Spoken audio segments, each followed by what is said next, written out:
Steve, you've already got me laughing because you said that my list looks good for tonight's show, but you're the one who sent me the list of what we're going to talk about. You good? I think I was channeling my Darian, my inner Darian. How's that? That's terrifying. I I don't know. mean, How'd the list look to you? it looks great. It's going to be a great show. There you go. We've got a lot to talk about.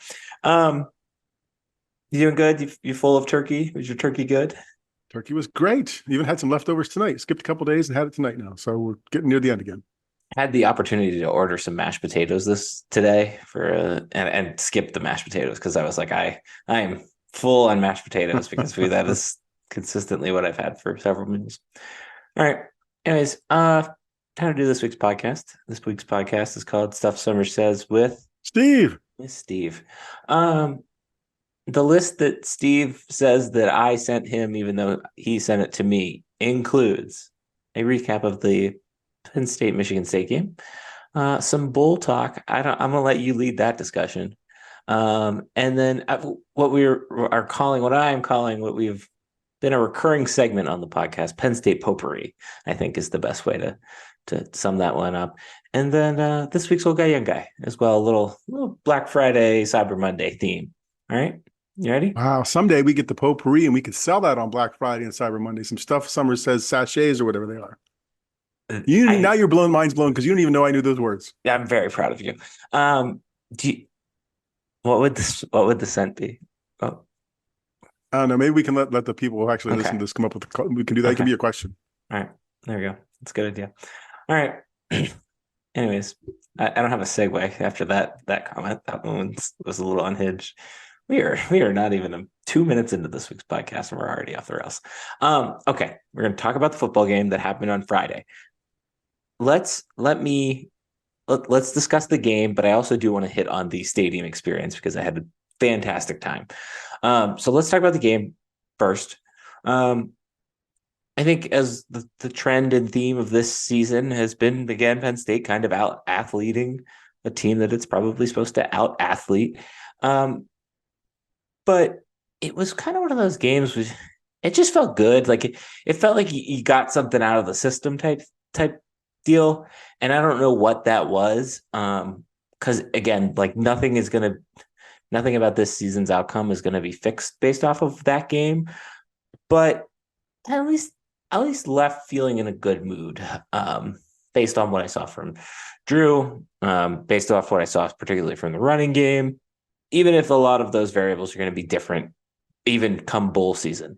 I just feel like that was a reassuring win for Penn State. I think would be the best way to say it, that things are at least are on the right track. And regardless if you fired the OC or not, like could be a lot worse. And a 42-0 Big Ten win, anytime that happens, regardless of opponent, is very impressive. So that's essentially how I felt about the game. And I think on the flip side, a 10-2 season for Penn State feels, I don't want to say a failure, but maybe a miss is a better way to say it. No, it's a failure because I think that was what the expectation was, or at least my expectation, in my opinion. Wait, But so it wait, I could forget. Did you pick them to finish 10-2 or no, I picked 11 them to one? finish 11-1. So one loss makes the season a failure. No, I don't know. I haven't picked an opinion yet. No, I you're right. You're right. Like let's be rational about it. mean, I'm not comfortable in an optimist rational hat because it's been wearing it the whole season. It's Yeah, kind of that's getting a fair. little tight.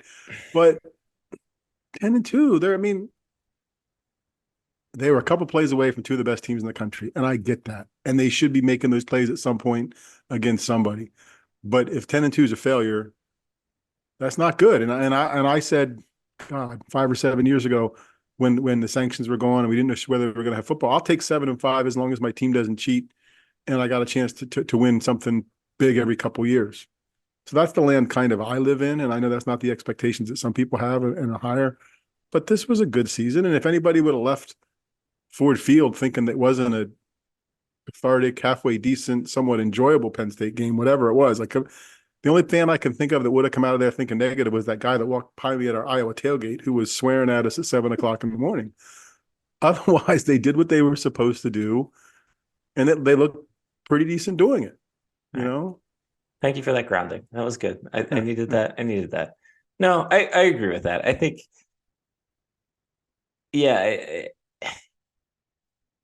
there is a tinge of last year's feeling to, you know, they didn't necessarily achieve what they set out, but they didn't necessarily not achieve what they set out this season either. And didn't. So I guess, yeah, maybe missed is better than failure. And I guess the other Yeah. piece for me, which maybe is more true, it's not so much rational and optimistic as perhaps not as invested as some. I mean, not to mean like I'm not mad crazy Penn State fan. My team finished 10-2. Okay, that's not bad, right? And I'm Yeah. not as angry about the stuff that somebody who's much more invested than I am, right? Because I'm not dropping money for tickets. I'm not traveling to games. I'm not doing whatever. So it's easy for me to be a little more rational. I'm like, oh, TV show's over now. It's what time? It's Friday night. Okay, cool. 42-0 TV show. I can go to bed, right? So it's easier for me to not be as passionate about it. So maybe that's why 10-2 fits a little easier for me. But geez Louise, I mean, how many teams are there going to win 10 games this year? Well, and I think that's where I was I was going to go there is like you look at the other sideline and they went to the playoff how many years ago? 8 years ago, and now look like they're Michigan State is a debacle of a program. So it could be a lot worse, I guess, is what I was getting after there. Yeah, Oh, I it don't. Go ahead. go ahead because this is going to mess it up. So go ahead, finish up. No, I just was gonna say like I don't know how I feel about the season yet. Like I think even in the context of this podcast this week, like I didn't want to discuss the season because in some ways a lot of the season isn't over. There's a couple of unknowns, whether it be the bowl game and how that results out, the offensive coordinator hire, the Manny Diaz situation, how those all kind of shake out will actually probably be more determining of Penn State's season than the record this year. That's fair. And I did a quick look. There could be probably maybe as many as 30 teams that win 10 games this year. So anyhow, Yeah. so this was my old guy, young guy. I said I forgot it before we went on air, Mm-hmm, mm-hmm. and this is going to screw up the show a little bit, I It's think. But fine. I'm curious. My question about bigger than this season is old guy, young guy. I'm an old guy. I don't have a strong degree of confidence that Penn State will win a national championship in what remains of my lifetime. I'm curious if you think they're going to win a national championship in your lifetime. I've had two, right, in the 80s, and it was great. I don't know that I don't feel that they're pressingly close or something. They may make the playoffs next year, but I'm not sure if I had to bet money on it or something I cared about that they would win a national championship in my lifetime. You would not bet $1,000. No, because I don't know if they're that good. Like I think Penn State is that little itty bit from elite is still far enough away. And maybe that's why 10-2. It's like, okay, this maybe I'm relegated too. Maybe I'm like, okay, this is what it is. But I don't know. You Like got you got a what, good 30 years left at least, hopefully. maybe. 40. I always told my wife 65. Like I figured 65 was a good number, but they keep telling me that's not high enough. Jesus. But I don't know. Like I was thinking about that. Like I just don't know that I But believe. think about okay. See, now Let's you're think going to about be your Mr. lifetime. Let's Optimist. think about your lifetime specifically, right? In 94, I'm wearing my 94, they're probably They go might have win gotten it. screwed there. They get screwed there. So Yep. that's another one. Yep. You could argue what they are Lloyd Carr asking for 2 seconds back from at least going to play for another one in the BCS Mm-hmm. system in 2005. I don't know about 2009. Maybe. 16, if Even Deshaun catches a pass, there should have been the playoffs. right. They should at least have a crack at it. But it gets harder now. Like it's easier to Does get it in, though? but it gets harder to finish, doesn't it? Because you got to play. Somebody's going to have to play on the road. It could be you if you're 12, right? There's another layer of playoff. Because before they only had to be one of two or But you, one of two. And the times they won it, they were one of two. but you don't think in the next 20 years, Penn State will be a top 1 or 2 team, which had the easiest path to the playoff or through the playoff. I think they got a better chance at playing for the national championship in my lifetime than being a 1 or 2 team.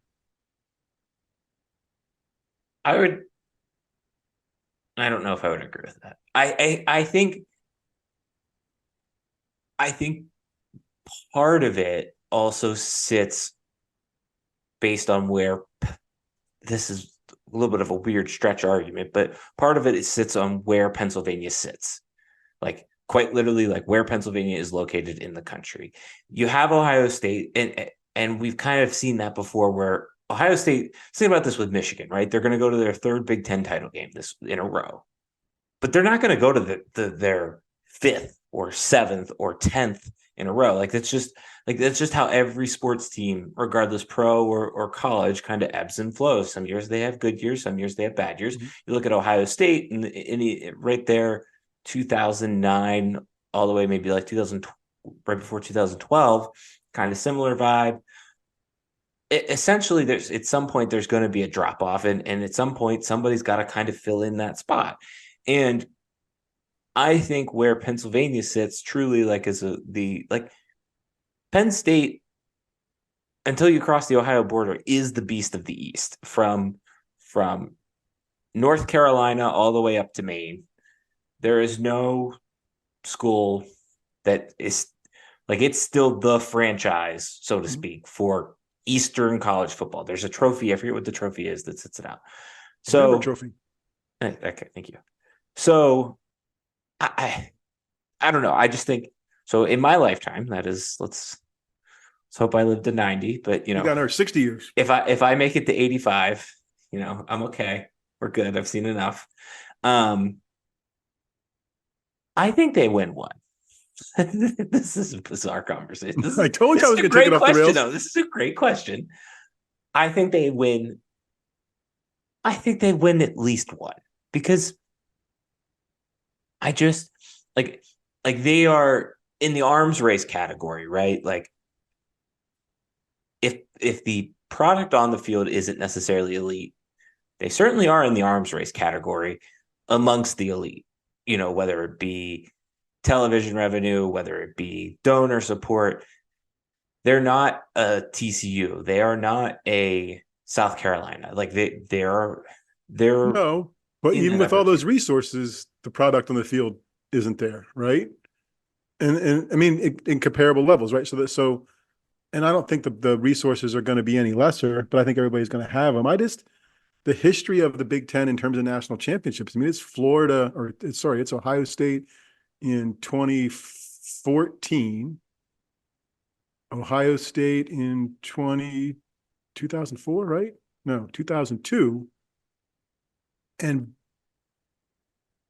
before that, Michigan tied for one, but there was a run there from like 1968 to 1997, I think it was, that there wasn't a Big Ten team because Penn State wasn't in the Big Ten team, wasn't in the Big Ten then. So even the Big Ten doesn't have a rich history. Totally different Big Ten next year, different world. I don't know. Sorry, I knew I was going to get us off track, but I don't know. I think it's more reasonable that Penn State football wins a national title than Penn State basketball makes a Final Four. Oh, okay.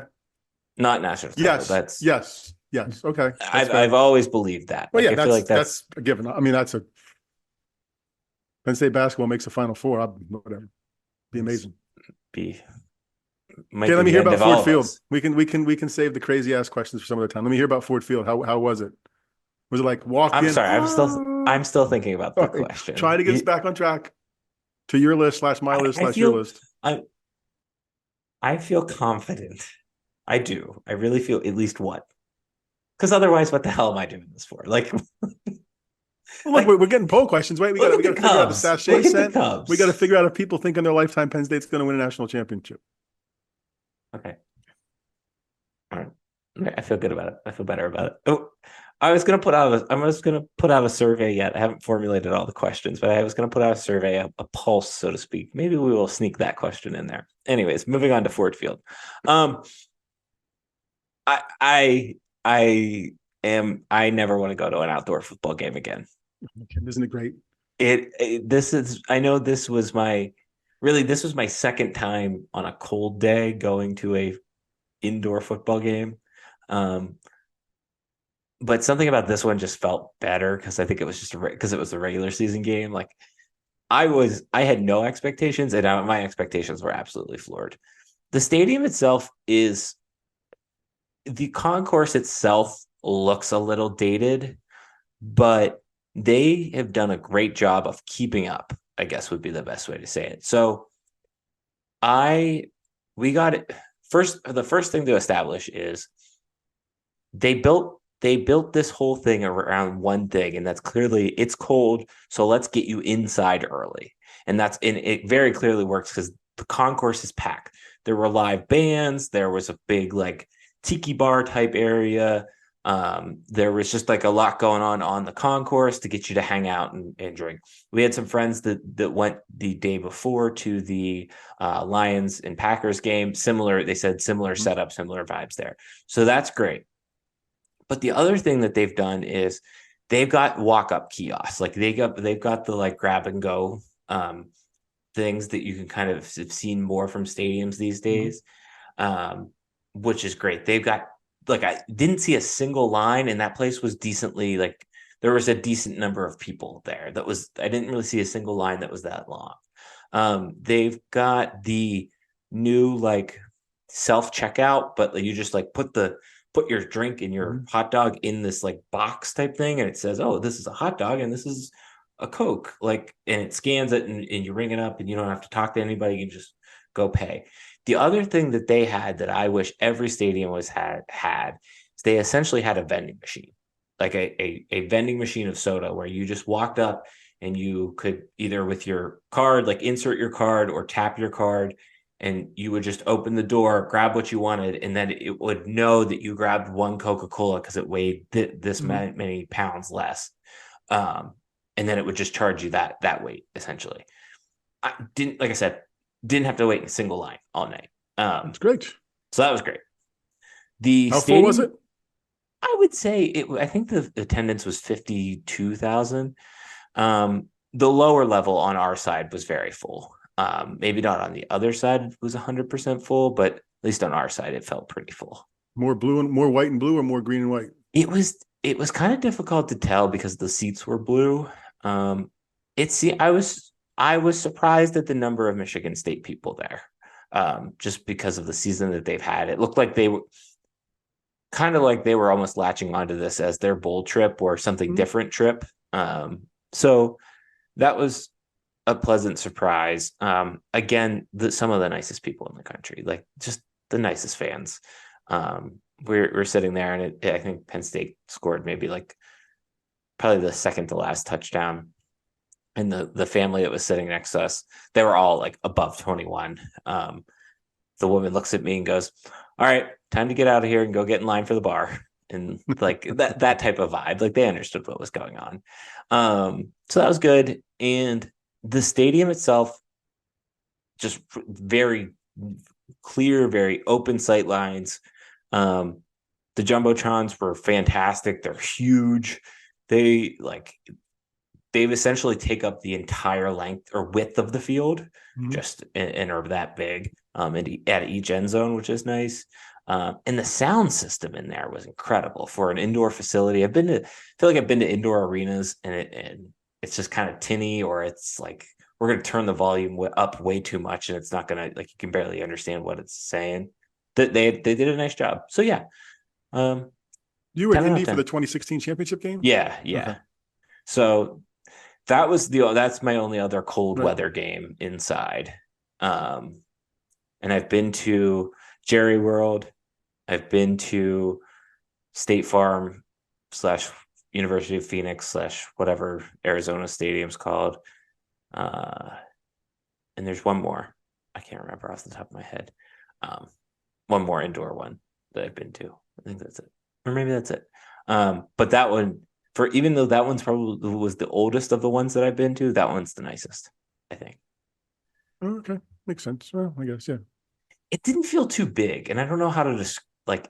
describe that, but like State Farm Stadium feels way too big. Right.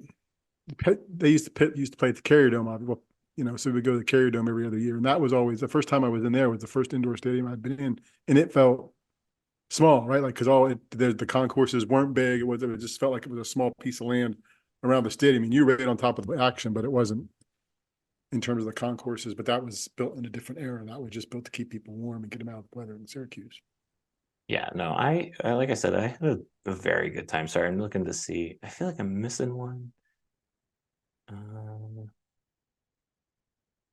State Farm, Lucas Oil. Oh no, that's it. That's it on AT&T, and then Friday. So that was my fourth. There you go. So, but yeah, I don't know. If Penn State's gonna have to play there on a Friday night, um, we go back. Like I would go back. I would, and we even said like we were leaving the game. We were like, the next time the Steelers play up there, we are gonna make the trip out there because it was worth it. Oh, cool. Yeah. Susan was ready to road trip there for the Super Bowl 20 years ago or whatever it was. Didn't work out. Two young kids. Instead, we had a Super Bowl party. But tickets were a little pricey, I would assume. Yeah, but we weren't going to get them tickets, so it would only be two. Damn. Yeah. Sorry, Sam and Danny, you're not coming. All right. Danny's still suffering from the one she didn't go to. So yeah. Oh yeah, I forgot that you have been to a Super Bowl. Huh? How many Super Bowls have you been to? Just one? Just that one. I covered in Pittsburgh from afar when I was working, but we went to the one in Tampa. Yeah. Took Sam. Danny had basketball season, and we left her behind and bought her off with an iPod, Well, which she still doesn't think's enough. But whatever. Some therapist will solve it for her in the future. yeah. Sorry, Danny. Sorry. I don't know. I might agree with Danny a little bit, but Oh well. Team player, you can't live in the middle of the season. Come on, yeah. you can't quit. Yeah. Sounds like it's on her. All right. What do you want to talk about, Bulls? I was curious how you were feeling about what seems to be at least some initial stuff this week. Like, oh, all of a sudden, Penn State might not be a New Year's 16, which just seems the silliest thing in the world because I think people are going to buy tickets, right? Like it kind of goes back to the first discussion of how do you feel? What's going on? Penn State people travel. So I guess I'm just shocked by, and again, a couple early reports that may mean nothing and probably do mean nothing. But I don't know how you could ever look at it and say, unless the championship games go south in a weird way this weekend, that Penn State isn't going to a New Year's Six bowl. Yeah, that's about where I'm at with it too. I think maybe the only way, and honestly, the only way I see it really, Penn State really getting screwed is if Iowa wins.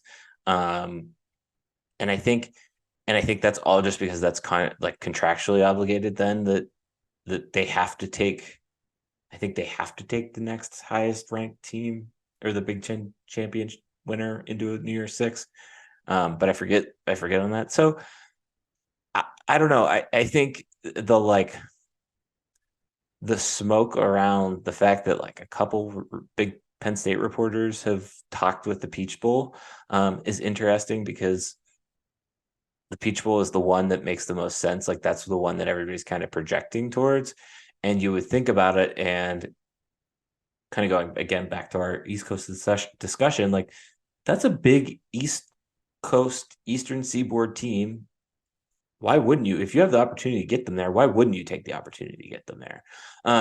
So, and I think Penn Staters would show up. I would assume that at Atlanta, I don't know how big Atlanta's alumni chapter is, but I would assume that there's a decent one. You've got everybody in Florida making the 5 or 6 hour drive up type thing. Even people in the lowlands of South Carolina. Well, it's just.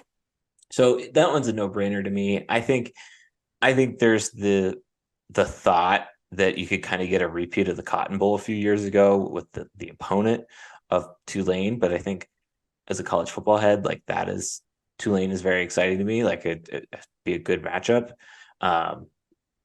Certainly probably want to see a Power 5 opponent in there, but I can live with it. I would like to go to the Cotton Bowl again because we have family down there. Would not like to go to the Cotton Bowl again to play Texas because that would I don't think that would end well for Penn State. So yeah, I don't know. Like I feel pretty certain that Penn State will be spending New Year's or the weekend of New Year's in Atlanta. So location was my first question, I guess, in terms of the bowl business question. And then opponent was the second. You kind of broached, right? Tulane good, college football geek, not as sexy, but still something. Texas, Alabama. Alabama would be fun because I've never seen Alabama play in person, Okay. and that's just like you. I mean, you went down there to see them Have play, you seen and Texas in person? no, they just for some reason they scare me more, and I don't know why. And I think I have a lot of coworkers. My company is based out of Austin, so I have a lot of coworkers that are UT alum, and I know that they would just throw it in my face because they know that I'm a big Penn State fan. So maybe that's why. I just want to see Alabama though. I Okay. don't know. Like Nick Saban's Yeah. not going to be around for much longer. No, I think Penn State, Alabama would be one. I think all it feels as if many Penn State fans feel like, okay, New Year's Six Bowl, give me one of those main teams. It doesn't have to be Tulane, does it? Right? Like it feels like that's the vibe, but it's the same thing as Memphis in the Cotton Bowl a couple years ago, right? And all you can do is whoever's stuck in front of you. And I think from the bowl perspective, it's about obviously it's about selling tickets because the TV revenue doesn't matter. I do believe, I don't know if I believe strongly, but I do think the ratings kind of show it. We've had this conversation. I don't think Penn State's a huge TV draw. I think they're a sizable TV draw. I don't think they're a huge TV draw. No, but I do think the case in point for Penn State being a huge seat in people in the seats draw is them getting the Outback Bowl a few years ago when they were 7-5 and probably didn't deserve the Outback Bowl. Right, right. Um, I mean, that's what Pat Kraft, if Pat Kraft's doing anything this week, is that, right? It's selling tickets. yeah, it's lobbying because I think I don't know. I think that, and that goes back to like the Peach Bowl thing. Like it just feels like there's a lot in that wind of this is where it's probably going to end up. Yeah, I think them reaching out to talk to the folks in the media beat and talk about stuff, talk to people who cover the team, making themselves available makes it feel like we're trying to make sure you know we love you too. So So be fun to I'm watch wherever it's at. excited if that is the case to go back to the aquarium because the aquarium is great. I highly recommend the aquarium. Okay, let's breeze through our Penn State potpourri section. Uh, Usually most people have a great trip to Disney. Penn State basketball had a bad trip to Disney. Lost 3 games, including one to the previous employer of one Mike Rhodes, VCU on Sunday, and they kind of also like I know they at least lost Kanye Clary during that game. I know there were some other injuries kind of going around. Uh, all in all, kind of a crappy first little test for Penn State basketball, but I'm not terribly worried. Um, just because I feel like they are showing a little bit of promise more so than anything else. So that's my Penn State They take. got athletes and players. I mean, I don't think Baldwin's I think he's as good as we thought he was going to be yeah, and I don't know right that now, at he's least. but he might be the best of my island of misfit toys, pitch that saved Pittsburgh analogy, right? Like there's pieces there that if they were super good, they wouldn't have come from where they were, right? So they've Right. got to figure out how to make that stuff fit. And you know, hey, I'm glad people are excited. I'm excited. Hope they do well. And I was kind of all right with VCU winning. I mean, not we're gonna take all the stuff from your program, snub our nose at you and whatever else. Oh, we have to play you now? Like those folks that were motivated. And the kids that didn't come weren't invited to come by Rhodes, right? Like clearly he Right. made a Yeah. decision not to invite them, right? So when I saw that they were getting them at 10:30 in the morning for the last game, I'm like, oh, they're gonna have 3 losses down there. And good for them. I mean, I think the future of Penn State's basketball is okay, but good for them in getting that one because sometimes karma's tough. Well, and I think no, that's a good point. I hadn't really thought about that. I know part of the deal when Mike Rhodes came to Penn State is part of the buyout deal or whatever is that Penn State now has to schedule a game with them, which I think is coming next year.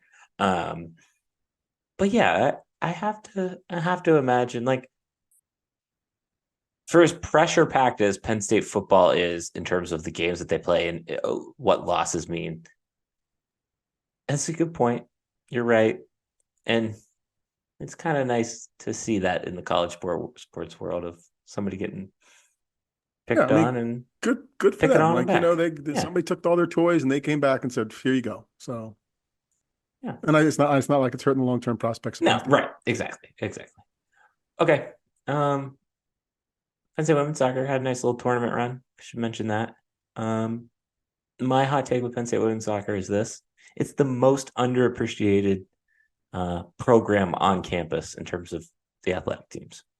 Just point blank, consistently a top 15 team in the country every year. Pretty much always makes the tournament. Pretty much always makes a deep run in the tournament, even if they aren't accomplishing anything. So why are they underappreciated? Because Have people you don't go, or what do you? What's your? have you seen Jeffrey Field? Yes, I did go with the dog, and we stood outside the gate because I didn't think we could sneak the dog in like they snuck that dog into the football game. Um, yeah, you're right, and it's free. Yeah. I mean, I think they do get decent attendance, and I think the people that know about it do go and do care.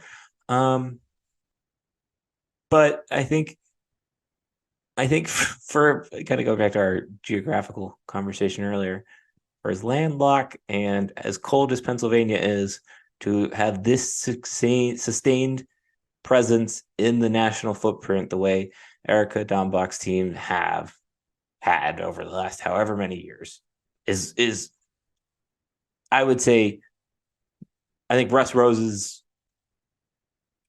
then Kale Sanderson, but then Erica solidly, in terms of achievements at Penn State because of just what they've done. So Yeah, and yeah, I think Russ and Erica have made the most of what the Big Ten was, the Big Ten move. I think they were two of the biggest beneficiaries. And accordingly, as the dominoes fall, other Big Ten women's programs were huge beneficiaries of Penn State coming in and setting a standard that they had to achieve to. Because if it weren't for Penn State being as good as it was in those two sports, other programs wouldn't have to try to keep up. Women's volleyball, I think, is a testament to it. I was You just gonna know, say that Penn State volleyball's nuts. elevated that conference volleyball program to a point where Penn State's got to get its stuff together to be consistently good again because it was beating teams and taking names for years. Yeah, yeah. I mean, even even after Nebraska joined, right? Like that was and still is the rivalry or one of the core rivalries of the sport. And no, you're 100% right. Like it is so much tougher to win in the Big Ten now when it comes to volleyball. And a lot of that is largely because Penn State's got this great volleyball program and got to keep up with it somehow type thing. So, Yep. and speaking of them, they're a 5 seed headed to Lawrence, Kansas, in the first round. Um, it is nice to feel like that program has, as you mentioned, kind of struggled a little bit in the first kind of year or two after Russ. Now they're much more stable. Like I feel like they're restabilizing, and now what can they do next? Well, I think she's got to get her. I mean, she gets her kids or gets the kids that stuck around, figured out and get some more. And, who's going to take a chance on her and prove she's good because there's a lot more good teams out there than there were before. But I think they're back on the upswing. I think they should probably win this weekend and they'll end up going to Madison for the next weekend and see how it goes.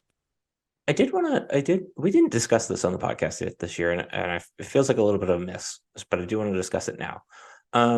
The numbers that were coming out of particularly Nebraska women's volleyball, but just really women's volleyball in the Big Ten on the Big Ten network in general were like outstanding. And like there were times when NHL like playoff games weren't even pulling the numbers that they were performing. I I maybe we've just been all saying this. Maybe we are brainwashed by the fact that Penn State has a very good women's team and a very good men's team. But it really feels like there's a lot more groundswell and a lot more tide raising of volleyball as a sport in this country. And I'm interested. That's like if you were going to say, okay, in 20 years, what do you think is a top 5 sport? I think volleyball can find its way in there. It's just, Men's or women's? which probably more so women's than men's. Okay. So I don't know. I think that's my thoughts there. I am surprised. I will say, and I've said this a couple times, like tweeted this a couple times. I am really surprised if Penn State was allegedly looking for another women's sport to add that they haven't figured out a way to put the beach volleyball um, system in. Essentially, Just be simple. I mean, simple would be the most cost effective of any additions, right? That's what it That's feels all. like. Yeah. Fewer players, find a location to do it, and go at it. So be interesting. I didn't know that they were ever thinking. I mean, I thought they were happy at 31 and hopeful just to keep the 31 they got sufficient. But we'll see. Well, and I think the other one then obviously is like women's wrestling. That seems like that might have a little bit more of a.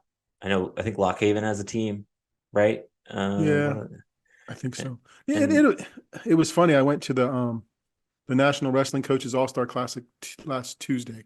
So typically the top two guys at each weight in the country go to some neutral site and wrestle. And they had 4 women's matches in advance of the men's matches at a I assume sold out but not fully attended rec hall. Like the corners were still empty. And they had the 4 women's matches were, I mean, there was no Penn Staters involved, obviously, nobody from the Nittany Lion Wrestling Club because they were collegiate stuff. So there was, polite interest, right? And then the regular, the men started, it was different. So, and Pennsylvania just sanctioned high school wrestling. So it could be there and they've got the facility and whatever else. There's just more athletes. If they were to ever do that, then there yeah, probably would be beach volleyball in terms of cost. yeah. And so those are some lots kicking around the old head. Anything else you want to add this week on those segments? So just a quick potpourri. Um, any sense early on of what you're seeing from afar women's basketball? I feel I, Or is it I too early to tell? it's still slightly maybe a hair too early to tell because they haven't won big yet. They almost beat USC, and that would have been like one of the big wins. But I feel like Caroline's got the program going back in the way of Kelly Mazzanti era. Like Okay. I feel like it's not out of the question for them to make the tournament this year. And that used to be the expectation, particularly around the people that are over your right shoulder, that type of era. Yep. Um, so I'm hopeful, I guess would be the best way to say Okay. that. I think that's fair. I just didn't know what a sense you were getting. And I haven't really invested. I did some numbers on wins through the first 5 seasons and where they're at. And I think they need to get to 14 overall, the best what happened last year. And I think they think that's going to happen. They're at 6 already. It'll be interesting to see what happens when conference play begins. Yeah. That's why I'm like very cautiously optimistic. I think is the best. That's fair. Okay. All right. This week's old guy, young guy. There's been much made in the media / mainly on my TikTok and Reels feed this week about Black Friday and the Black Friday of yesteryear when people used to line up at 4 a.m. and go and punch other people for televisions or Tickle Me Elmos or whatever product was the hot toy that year. So here's what I want to know. Not if Steve has ever punched anybody on Black Friday morning, but has Steve or did Steve ever line up at 3 a.m., 4 a.m.? No. Hard no. No. I think Susan, the girls went one year at like 6, maybe like, God, it's probably been 10 or 12 years ago. It wasn't really a thing. Like it was, I mean, it wasn't a thing in our household, right? Like, because Susan was like, that's just silly. Like, no, like I'm not going to go do that for a waffle iron, right? Like it just, whatever. I don't know. And she's just not consumer driven that way, right? So I don't think the girls were as much. And then we were on that cusp. Like it was, I mean, I think she went a couple times with people just to say, hey, they did it. But it wasn't like they were like racing down the aisles to do something or do whatever else. It was just, okay, look at the crazy people we saw that were willing to do that, but that's not us. And then we were on that cusp of, well, it's right here on the computer. Like, why do I need to go do that craziness? And even if it's a couple dollars more expensive, then I didn't drive the vehicle there. I didn't waste the gas. I didn't waste whatever. So yeah, not so much. Would you have liked to have go back in time and experience that little slice of Americana? I was trying to think about this earlier when I thought about this question.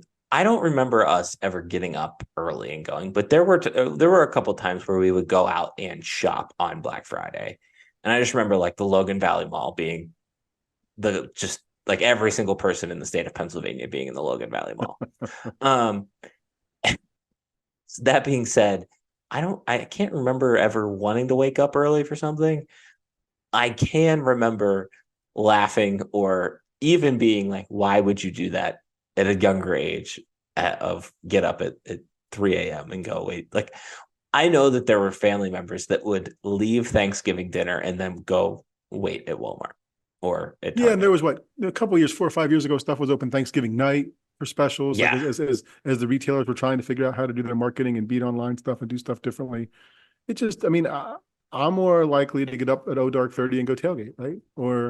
Yeah. Or yeah, or wait online for tickets to come online for a concert on sale for a concert, right? And just refresh and wait for my turn, like kind of thing. Than I am, but as it was ever to go shopping and do that stuff. Okay. I was just curious. I didn't think you were. I didn't know if Susan and the girls were, but No, Susan's just just wanted not to- that. I don't know, not that retail motivated, right? Like I I think don't she's I don't know if good. there was ever anything that I was like, I need to have it. I need to have it on Black Friday or would have been. And Right, and now I'm like, I'm just gonna order it. Like I right. I just mean, I order it think once or online. twice they might have gone out. She might have gone out and came back with like a TV. I'm like, why is this little TV? Said it was $15. Like we'll use it for whatever, right? Like it was like, I'm like, okay. And it's still actually in one of the rooms down here. So I'm There sure, you go. there you There go. you go. All right. That is it for this week's show. What a wild ride it was. Um, I think we will do a newsletter. I'm thinking maybe Thursday we'll send that out because that would be like when we would send our pregame thing, but there's not going to be a pregame thing this week. Um, I'm going to send out a little survey, maybe Tuesday, maybe Wednesday, just kind of some thoughts on get your thoughts on the state of Penn State football. And that won't just include um, X's and O's stuff. I want to also include kind of our core tenets of the fan experience and the TV experience as well. I think that's something I want to hear people's opinions on. Of course, you guys all have them, so appreciate those. Other than that, then we got a bowl game to talk about. We'll talk about that next week, though, once that's all decided. So let's wrap up the show. We've got oh, and no, wait, never mind. Black Friday sale will be over. Cyber Monday sale should be over by the time this article comes out. So our video comes out. So can't cash in on that. But if you So are if you going, missed it, you're still go order screwed. some regular price stuff because it's good stuff. Yeah, and make sure you do it sooner rather than later. The company that does the Fulfillment. production and fulfillment. There we go. That's the word I was looking for. They said December 9th is the cutoff. If you want it on the regular shipping for under the Christmas tree. So put those elves in a position to succeed and order early. Yes, I would order right now. You can do that by going to stuffsummersays.com/the stuff. Also on that website, there is a section called stuffsummersays.com/with Steve. Steve. We have emails. Mine is Darian at stuffsummersays.com. Steve's is Steve at stuffsummersays.com. I love that when you do it first because then I remember to do it the right way. proud of you. 5 stars, thumbs up, subscribe. Somewhere. I'm struggling with pointing today. Somewhere down there. Or if you're listening in the audio format, 5 stars on the app. Other than that, we have Twitter handles. Mine is at Stuff Summer Says. Steve's is At Steve Samsel. we're out of here. Okay, bye.